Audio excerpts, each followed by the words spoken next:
On August 25, 2016, the Utah Court of Appeals issued its decision in the divorce case of Andersen versus Andersen. Here's the link to the court's decision, and we've also included the link in the description section of this video report. The husband appealed from the trial court's order awarding his wife child care costs, child support, and a portion of the couple's marital property. Husband contends the court relied on insufficient or improperly admitted evidence in making its child care and support determinations and in imputing husband's income.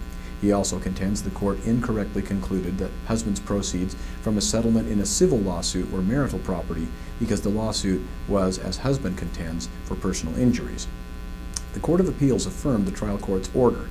On appeal, husband raises three main issues challenging the trial court's determinations. First, husband argues the court erred by relying on the wife's testimony and financial summary when it awarded wife arrearages in child care payments. Second, he argues, quote, the trial court plainly erred in imputing husband's income without a sufficient evidentiary basis to do so, close quote. Finally, he contends the court erred when it determined the settlement proceeds from his lawsuit were marital property. Husband also requests attorney's fees and costs incurred on appeal. Husband provided only a portion of the transcript of the trial court proceedings. He attempts to justify this by contending the, quote, trial court in this case made unusually robust findings, close quote, and he only provided a partial transcript, open quote, because he was unable to afford a complete transcript, close quote. The transcript provided begins with husband's cross-examination of one of husband's witnesses on March 5, 2015, the second day of trial.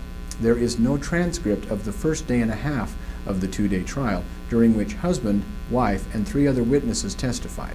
Indeed, the partial transcript only includes one witness's full testimony and the parties' closing arguments.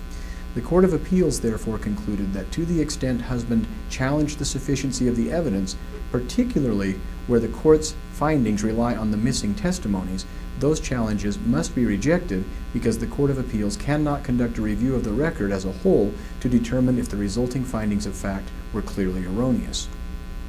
Because husband failed to provide all the necessary transcripts, the Court of Appeals was unable to review the whole record for sufficiency of the evidence regarding the trial court's findings about the child care and support costs and the imputation of husband's income. The Court of Appeals therefore rejected husband's challenges to these findings. The Court of Appeals also concluded that husband failed to meet his burden of demonstrating the court erred in determining the settlement proceeds from his civil rights suit were marital property. Although a suit alleging violation of civil rights may be characterized as a personal injury lawsuit, proceeds from a personal injury lawsuit may be either separate or marital property, depending upon the nature of the relief sought. Thus, because husband sought compensation for lost wages and rents, costs usually defined as marital, the Court of Appeals did not agree that the district court erred. Furthermore, the Court of Appeals concluded that husband waived his objection to the court's decision to not hear the attorney's testimony. Finally, because wife was awarded attorney's fees at the trial court level and then prevailed substantially on appeal, she is entitled to attorney's fees and costs incurred on appeal. The Court of Appeals affirmed the trial court's order and remanded the case to the trial court for the limited purpose of calculating and awarding wife's reasonable attorney's fees and court costs incurred on appeal.